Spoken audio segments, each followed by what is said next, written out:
Eu vou trazer o bom dia do deputado federal Felício Laterça, delegado da Polícia Federal, né? Ele é campista, deputado federal hoje na bancada do Rio de Janeiro, né, do estado do Rio de Janeiro, e fala ao vivo conosco via videoconferência, Skype. Eu trago o bom dia do deputado também com a participação hoje do jornalista Arnaldo Neto e a participação especial do jornalista Luiz Abreu Barbosa. Deputado federal Felício Laterça, bom dia, seja muito bem-vindo, é um prazer para nós poder falar com o senhor neste programa de hoje. Bom dia, Campos, terra querida, bom dia, Campos e região, né? Muito bom estar com vocês aí. Já era para ter estado antes, mas Sim. Na verdade, houve um desencontro e agora, por videoconferência, acabam que os encontros se tornam mais fáceis, por incrível que pareça. Verdade. É o que a gente falava ontem, estamos reinventando tudo, ou o que o senhor falou, antecipando o que ia acontecer. O Arnaldo, segue então com a pauta, você abre, o Aloysio também já está conosco, vamos estar aqui juntos. Não, também. Beleza. Pessoal do Primeiro, Face também. Deixa eu só perguntar ao deputado, para a gente não ficar na dúvida quanto à pronúncia, né? Eu falei Felício Laterça, você falou Laterça, qual que é a pronúncia, deputado, correta? Rapaz, eu sou um cara bem mandado, do jeito que chamar eu atendo. Então tá certo. Mas qual que é a pronúncia que o senhor que é habitual? Não, utiliza as duas. Pela origem da palavra, né, o sobrenome é italiano, seria Laterza, que seria com Z, é grafado com C cedilha, igual o dia da semana. Então ficou Laterça, é mais usual. Entendi, deputado. Então vamos lá, vamos aqui com o assunto que é a principal pauta do país ultimamente, né, que é com relação ao combate ao novo coronavírus. E o senhor faz parte ali como suplente da comissão mista do Congresso Nacional, que tem acompanhado todos esses gastos, não só gastos, né, todas as despesas relacionadas ao combate ao coronavírus no país. Apesar de ser suplente, é uma comissão pequena, né, são 6 deputados, então isso aí acredito que o senhor tenha bastante informação sobre. A titular do PSL é a deputada de São Paulo, a Joyce Heldman, e o senhor como suplente do partido ali nessa questão. Mas como que está esse acompanhamento? Como que o senhor está vendo aí o enfrentamento nacional com relação à pandemia do novo coronavírus? Vamos lá, só para o público entender, e vocês também, né, como funcionamento da Câmara. Por ocasião do decreto legislativo que reconheceu a calamidade pública, foi instituída também uma comissão, né, comissão mista. Quando fala comissão mista, nós estamos falando de Câmara dos Deputados e Senado Federal. Por exemplo, toda medida provisória, a composição é mista. Então são 12 mais 12 senadores e 12 deputados federais, 6 titulares e 6 suplentes. Então, na verdade, o total da comissão de membros são 24 parlamentares. Eu sou suplente, como o senhor disse, mas a atuação é quase que tem direito à mesma participação do que qualquer titular. Só vai distinguir por ocasião do voto, se um votar, né, o titular votar, o suplente não tem o voto. Eu participei desde a instalação até a 4ª reunião, vamos para a 5ª reunião nesta semana, participei de todas as reuniões. Era uma comissão muito importante do aspecto fiscal e orçamentário, porque, na verdade, esse é o objetivo e o propósito da comissão. É para acompanhar a situação fiscal e a execução orçamentária e financeira. Ou seja, trocando em miúdos, da onde vem o dinheiro e para onde vai o dinheiro e como está sendo aplicado o dinheiro. Quer acrescentar alguma pergunta ou continuo? Pode continuar, deputado. Então nessa comissão, por exemplo, desde a sua instalação, na última semana, por exemplo, na quinta-feira, tivemos a participação do ministro Paulo Guedes. Então, nós fizemos uma série de questionamentos, né, todos os parlamentares eles foram se inscrevendo, e fizemos uma série de questionamentos ao ministro, né, da Economia, o nosso todo-poderoso ministro da Economia. E buscando não só de onde estão saindo os recursos, como estão a questão da arrecadação, toda essa questão passa pela comissão. E como está sendo, e agora, um outro plano que foi até voltou para a Câmara ontem, a gente pode falar também, né, o que não falta é assunto, dos recursos que vão para os estados e municípios. Já saiu uma relação, né, pelo Senado Federal, e na verdade isso foi destinado no chamado Plano Mansueto, né, apelidado Plano Mansueto, que ficou capenga, para as pessoas entenderem isso. Mansueto é o nome de uma pessoa, é do secretário do Tesouro Nacional, que idealizou a legislação para repassar recursos e poder, na verdade, ter um ajuste fiscal nos estados e municípios. E essa lei, esse projeto de lei deu entrada na Câmara dos Deputados no ano passado. Só que não tinha caminhado, não tinha avançado. Com essa situação da pandemia, acabou que foi votado às pressas e, na verdade, não virou plano Maneta e não Mansueto. Eu até já tinha falado isso por ocasião da votação. Porque não tem contrapartida, não tem reformas estruturantes. Então, na verdade, o que a gente está vendo, inclusive, é farra do dinheiro público, mais uma vez, e aí falando até como delegado de Polícia Federal. Não faltam denúncias Brasil afora. E isso foi aprovado e foi para o Senado. Também para vocês entenderem que o sistema bicameral prevê isso, né? Quando você aprova uma lei, a outra casa também passa pelo seu crivo. O Senado Federal, na semana passada, na verdade, no sábado, descartou o projeto de lei que foi aprovado pela Câmara dos Deputados e fez uma nova, e até modificou. Na verdade, aproveitou uma outra lei que tinha lá, fizeram um enxerto, descartaram. Por que razão? Para o Senado Federal funcionar como Câmara, né, como casa revisora. Então, aonde o projeto se inicia, vai a outra casa e retorna se houver alteração na lei. E isso aconteceu ontem. Acabou que a Câmara dos Deputados, porque deixaram uma série de profissões, né, o Senado Federal descartou, inclusive, de promoções, de progressão, as carreiras, inclusive, que estão no enfrentamento, estão na linha de frente, como o pessoal da saúde pública e as forças policiais. Então, houve um grande debate na Câmara e ontem foi aprovado, né, o projeto e vai voltar para o Senado para esse desiderato. Ok. Aloysio. Deputado, a gente teve chance de fazer poucas entrevistas, conheço o senhor mais em relação por e-mail, mas o senhor, uma coisa que o senhor sempre bate é que o senhor é delegado e está deputado. O senhor sempre fala isso. Sim.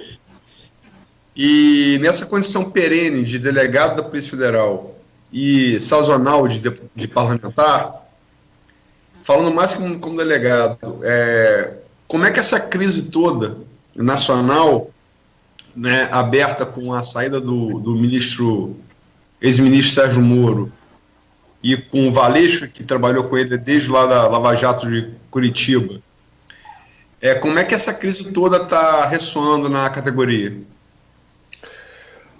Muita apreensão. Vamos lá. Você fez a colocação e eu realmente me apresento assim, sou delegado de Polícia Federal e estou deputado federal. Estou licenciado da Polícia Federal, né? Inclusive, se eu renunciasse hoje, eu retornaria para a Polícia Federal. E por isso que eu falo que sou delegado de Polícia Federal. E até aproveitando o parênteses, dizer que eu optei, né, pela aposentadoria da Polícia Federal. Né? Até porque, para mim, parlamentar, a questão de estar político não é profissão. Então, eu continuo contribuindo para a Polícia Federal. E, como o senhor disse, né, um cargo de chefia, de comando, que seja, e um mandato que você está exercendo, você está. Né? É exatamente o emprego do verbo ser ou estar. E, na verdade, gerou um grande desconforto, né, porque mudanças dessa natureza não soam bem, não caem bem. Eu até entendo, por um lado, o presidente da República, mas, por outro, também entendo o ex-ministro Sérgio Moro. Fiz até uma manifestação, porque o ministro Moro ficou reconhecidamente como ícone de combate à corrupção. A gente tem uma história de momentos que aconteceram de combate à corrupção no Brasil, mas essa realmente, o processo da Lava Jato, foi uma pá de cal no esquema de corrupção do PT. Já tivemos, na verdade, só para relembrar ao público, aos ouvintes, que se iniciou no Mensalão, né? Eu até dava isso como exemplo quando comandava as investigações na própria Polícia Federal. Ali foi penas pequenas e etc. Eu falei assim, mas é melhor você, por exemplo, dar uma punição mesmo que leve do que não dar nenhuma. No Brasil, a justiça ainda é lenta e você, para ter determinados resultados, eu tinha até delegados que investigavam, estavam sob o meu comando, que queriam fazer uma investigação, né, descobrir até que meia que o cara vestia ao amanhecer. Isso para dar um exemplo no sentido figurado. E eu falei assim, não perde tempo com isso, rapaz. Seja objetivo. Porque na maioria das coisas você tem que ter objetividade. Então, esse ícone de combate à corrupção no Brasil acabou saindo do governo como saiu. Mas, por outro lado, quero dizer que a forma que o ministro também pediu demissão não foi boa, não foi bacana. Na verdade, eu acho que isso aí arranhou um pouco a própria biografia que ele preza tanto. Então, nós tivemos momentos de descontentamento da parte dele, com a questão da mudança, e explicando para todos que a lei, isso foi uma garantia para a própria Polícia Federal, e, na verdade, havia interferências políticas de outro nível, que o presidente da República nomeie o diretor-geral da Polícia Federal. E aí, explicando também, nós temos a direção-geral, a diretorias, em Brasília, com sua estrutura administrativa, e uma superintendência em cada estado, pelo menos, além de delegacias descentralizadas. Isso é, de fato, uma prerrogativa do presidente, como foi muito batido na tecla por ele próprio. Isso é. Só que reza a lenda que ele tinha dado carta branca ao ministro da Justiça, então o ministro da Justiça, e falou assim, olha, eu sei, você tem o comando, ele tem a Polícia Federal, ele tem a Polícia Rodoviária Federal, ele tem o DEPEN, o Departamento Penitenciário Federal, ele tem embaixo do guarda-chuva do Ministério da Justiça e Segurança Pública uma série de órgãos, e isso parece que foi dado como prometido. É óbvio que se eu sou o chefe, eu indico, mas se eu tenho alguém que é subordinado a mim, fica valendo. Acho que era preciso ouvir essa pessoa. E parece que isso foi arranhada, essa relação, que gerou descontentamento e, por fim, a saída do ministro. Temos vozes, em vários sentidos. Acho que também, como tem falado, o presidente também tem o direito de escolher, mas acho que teria que ser uma pessoa alinhada, porque, na verdade, o diretor-geral está diretamente vinculado ao ministro da Justiça e Segurança Pública. Então, na verdade, isso é público e notório, o desconforto foi imenso. Por outro lado, até entendo o poder de mando do presidente, mas ninguém é obrigado a prometer, mas a cumprir. O senhor falou de carta branca. Essa carta branca chegou a ser anunciada pelo próprio presidente depois de vencida a eleição em 2018, né? O presidente falou publicamente nisso, que Moro teria carta branca. Agora, o senhor falou também que, agora há pouco, que a velocidade do judiciário no Brasil é lenta. E o ritmo que o ministro, o decano do Supremo, Celso de Mello, tem dado é bem rápido, né? Ele é bem rápido. Há quem fale que essa investigação, aberta a pedido do Procurador da República, Geral da República, Augusto Aras, ela estaria conclusa, que tem uma equipe da Polícia Federal, inclusive com nomes proeminentes da Lava Jato de Curitiba, até que geraram Um deles gerou aquele personagem da série O Mecanismo, feito pelo Celton Mello, que estaria concluso, ele sai em novembro, estaria concluso no prazo de 3, 4 meses. O que você acha do ritmo que o decano tem dado ao inquérito? Bem, eu vou falar uma frase de um amigo delegado. Vamos dar importância ao que tem importância na medida da sua importância. O Supremo, como qualquer órgão, prioriza o que acha mais importante. Na Polícia Federal também, nós éramos obrigados a fazer escolhas. Tem uma frase que eu gosto muito, e falo há tempos, que tem muito bandido para pouco mocinho. Então, por exemplo, você tem uma pilha de investigação, então você tem que priorizar, né? E isso na Polícia Federal, por exemplo, nós priorizamos há algum tempo o desvio de verba pública. Então, isso é uma das prioridades da Polícia Federal. E outros crimes que, de maior relevo. Porque você tem que fazer escolhas e a vida é feita de escolhas. Nesse caso, o Supremo resolveu dar importância, porque é uma questão que pode abalar a República. Então, eles querem esclarecer o quanto antes, né? O ex-ministro Moro, ele disse que que tentou interferência, que isso e aquilo, mas que não haveria crime praticado pelo então presidente da República. É óbvio que também, até para tentar colocar uma pá de cal em cima desse assunto, é preciso mergulhar nele, me excluir. E o que foi feito? Investigação. E aí sim, a investigação, também para as pessoas entenderem, contra pessoas com foro privilegiado que tramitam no Supremo Tribunal. Quem preside o inquérito é o ministro do Supremo Tribunal Federal. E, na verdade, ele é auxiliado pelos órgãos de investigação. E, naturalmente, se vale da Polícia Federal. E é importante dizer que na Polícia Federal você tem profissionais de alto gabarito e eles são, na verdade, agem de acordo com a sua própria consciência. Então, às vezes, você tentar, por exemplo, falar que vai interferir numa investigação não é bem assim. Toda investigação tem alguns personagens. Na Polícia Federal, você não vai ter só o delegado de per si. Você tem um delegado, tem pelo menos o escrivão que trabalha ao lado dele, na diligência e fazendo medidas, se houver quebra de sigilo, diligência de rua, levantamento de dados, você vai ter o agente de Polícia Federal, você vai ter um procurador da República, no caso sendo na esfera federal, você vai ter o juiz, que nesse caso é o ministro do Supremo. Então você tem diversos integrantes que muitas vezes falam, não, simplesmente peguei a investigação e botei embaixo do braço ou botei numa gaveta. Isso não é possível, Então, por isso, e felizmente, graças a isso, as coisas estão vindo à tona, estão surgindo, estão aparecendo e permite dar conhecimento.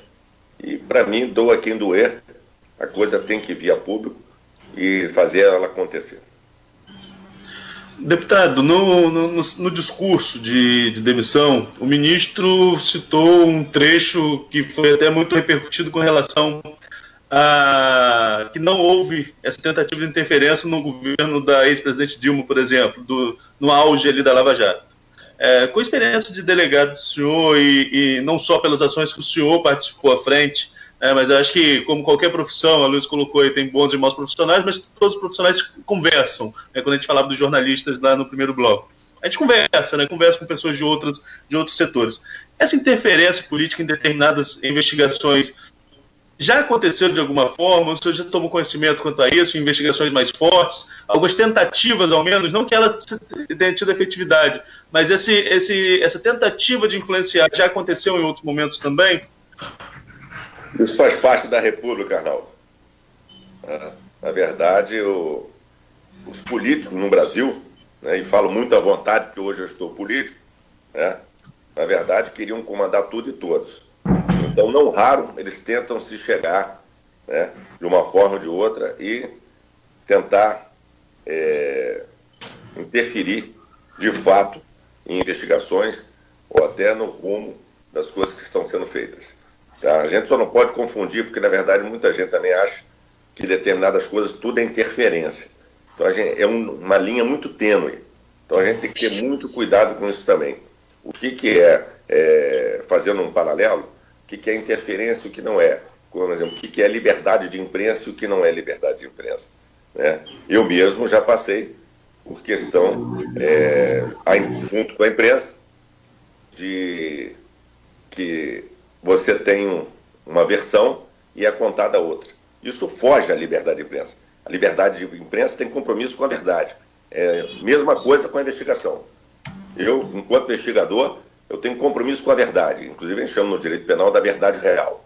Tá? Acho que, né, a imprensa e o jornalismo, lógico, você pode dar o seu viés, dar a sua conotação, pender para um lado ou para o outro, mas mudar os fatos como eles aconteceram, a gente não pode. Então, acho que a gente tem que buscar sempre, né, pautar nossa vida pela verdade. É muito citado aquele verso bíblico, né, que a verdade nos libertará, esse é o final, e eu acho que de fato vai libertar. Mas acho que o Brasil ainda precisa caminhar muito, né? A nossa cultura, o nosso jeito de pensar, a forma de tal do jeitinho, entendeu? Eu estou saturado com isso. Nogueira, são 8 horas. Oi, Luiz, são 8h02. Eu queria só ver com o Nogueira com relação ao tempo que a gente tem. 5 minutos e a gente Luiz, fecha esse bloco. Você falou, usou uma expressão aí que tem um senador falecido, senador democrata dos Estados Unidos, que tem uma frase boa sobre isso. Você tem direito à sua própria versão, mas não tem direito aos seus próprios fatos, né? Então, perfeito. Acho que isso delimita bem acho que essa diferença que tanto é uma coisa que há de comum tanto no trabalho do Ministério Público, da Polícia Investigativa e do jornalismo, né? Você tem que chegar aos fatos. Uma coisa que chamou atenção também, na determinação do ministro Celso de Mello, a gente sabe que a indicação, como o senhor falou, a verdade, a indicação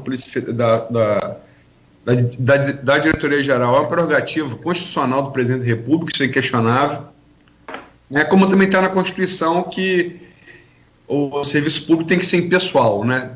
Obedece ao princípio da impessoalidade.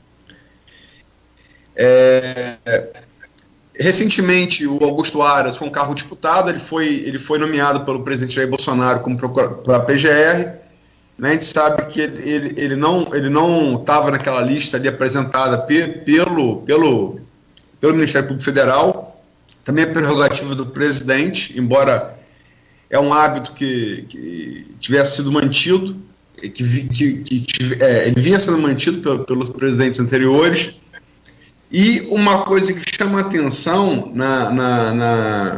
nas determinações do ministro Celso de Mello é que ele diz que a Polícia Federal, é uma discussão antiga isso, que ela tem direito, que ela deve agir no caso, independente se obtiver indícios de fato, independentes das provocações da PGR.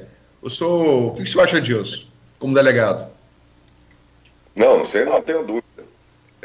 Se qualquer fato que merece investigação chegar ao conhecimento, né, da autoridade policial, isso é levado adiante. A polícia, ela age, na verdade, né, por conta própria também, é um órgão autônomo. Na verdade, a questão do Ministério Público é a persecução penal. É óbvio se a gente apura. Isso já aconteceu. A gente apura, inclusive a gente vê indícios de crime, né, de cometimento de um ou mais crimes. Mas se o titular da ação penal, que é o Ministério Público, entender que não foi bem assim, ele simplesmente manda arquivar o procedimento. Então, na verdade, o que chega ao conhecimento da polícia, e você tocou no assunto, e hoje ainda mais com a questão da mídia social, não adianta a gente querer jogar as coisas para baixo do tapete. Você até faz isso, mas quando você for fazer a mudança, entendeu? A sujeira vai aparecer. Então, por exemplo, numa investigação, você descobre uma série de coisas. Se você tentar dar um outro tom, né? Aí espero que, por exemplo, infelizmente hoje nós estamos vivendo na era de fake news absurda, né? Mas você pega um trecho da investigação, aí sim, fatos, né, que de fato aconteceram, não montagens, e coloca isso, vem a público, né, na verdade começa a tirar credibilidade. E a gente vê cada dia mais isso acontecendo. Por isso nós temos que nos cuidar e nos preservar cada vez mais, né, com nossos atos, com nossos gestos, e a gente tem que ter essa preocupação. Uma outra coisa que, quando o Moro, o senhor falou que na sua visão, o ex-ministro não saiu da melhor maneira possível. Mas o senhor foi eleito pelo PSL, junto aí, né? Logicamente que, dada a sua credibilidade em anos na Polícia Federal, mas inegavelmente todos vocês, eleitos pelo PSL, foram beneficiados pela onda do bolsonarismo, que eu estou em jornalismo político desde 89, eu não tinha visto até então, numa eleição presidencial para governador, um fenômeno tão substantivo nas urnas, né? Foi realmente uma onda, né? E uma das bandeiras era o combate à corrupção.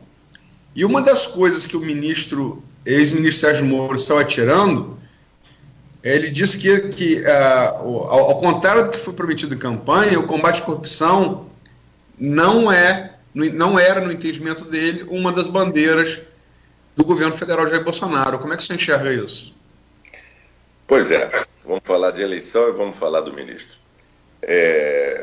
Vamos dizer que essa grande onda, não é tsunami, né? Muitas vezes a origem é um terremoto, né?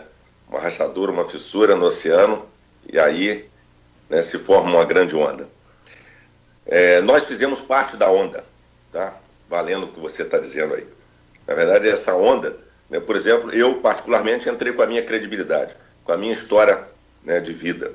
Comecei aos 16 anos a trabalhar como office boy aí na cidade de Campos, nunca mais deixei de trabalhar. Então, inclusive a minha votação reflete muito bem isso. Eu chefiei a Unidade de Polícia Federal em Macaé, desde 2015, janeiro, até quando me descompatibilizei em abril de 2018. A minha maior votação foi na cidade de Macaé. Exatamente para o pessoal ali reconhecer o trabalho que nós fizemos, né, pela sociedade. O segundo maior local de votação foi Cabo Frio, onde nós fizemos uma operação policial no final de 2017, né, desmantelando uma quadrilha, uma autarquia municipal, que envolvia 100 milhões de reais. Então, na verdade, foi o segundo deputado federal eleito mais votado da cidade de Cabo Frio, não sendo da cidade de Cabo Frio. A terceira cidade mais votada foi a nossa Campos dos Goytacazes, do município, melhor dizendo. Então, na verdade, tem um pouco da onda, sim, como você disse, mas, na verdade, nós também demos sustentação à eleição do presidente, né? Então, Tostini vende mais porque é mais fresquinho, não é fresquinho porque vende mais. Então, essa resposta aí vai ficar, né, sempre se perguntando e se reinventando, mas, de fato, também nunca vi nada, né? Na verdade, eu não vivia a política, né, só acompanhava os passos, sempre fiz a minha análise, mas sem... Estou fazendo agora um pós-doutorado em política, da campanha de 2018 para cá. Então, na verdade, eu falo pós-doutorado em vida. Aí, até fazendo uma brincadeira para vocês entenderem também, eu falei assim, a matéria mais difícil que a gente faz, Dom Luiz, é forças ocultas, entendeu? Você tenta, às vezes, não vai fazer até para aprovar um projeto, você não sabe como é que a gente faz para isso acontecer. Então, em Macaé, por exemplo, em fevereiro mesmo de 2018, eu prendi em flagrante dentro da Câmara de Vereadores, a nossa equipe, um vereador e um chefe de gabinete por rachadinha, entendeu? Porque a gente abomina esse tipo de prática também. Eu abomino a corrupção, para ficar bem claro. Só que aí, quando você fala que o presidente não quis combater a corrupção, na verdade ele transferiu, porque isso aí estava com o ministro, né? Cabia a ele dar o comando e dar o norte de combate à corrupção. Não só a Polícia Federal, que virou a referência, que é a referência, né, no Brasil e no mundo de combate à corrupção, dentre outros, combate a outros tipos de delitos. Mas a Polícia Judiciária como um todo, e aí explicando, todo Estado tem a sua polícia, são as polícias civis, são as polícias judiciárias. Não tem investimento forte de combate à corrupção, na verdade, por interferência política. Então a gente precisa fortalecer as polícias judiciárias. seja ela no nível estaduais, que é as polícias civis, e a Polícia Federal, que é a Polícia da União. Então, o que faltou, na verdade, né, foi cobrar resultados maiores. E isso não cabe ao presidente. Essa tarefa é do ministro. Então, na verdade, aí é um jogo de empurra. Tá bom? O Moro se referiu à falta de empenho do governo no seu projeto anticrime de corrupção. Ele foi específico nisso quando falou, né? Só acha que faltou empenho político do governo na aprovação desse projeto? Vamos lá. No pacote anticrime, e aí sim, para combater a corrupção, tinham ferramentas importantes, ele foi idealizado dentro do Ministério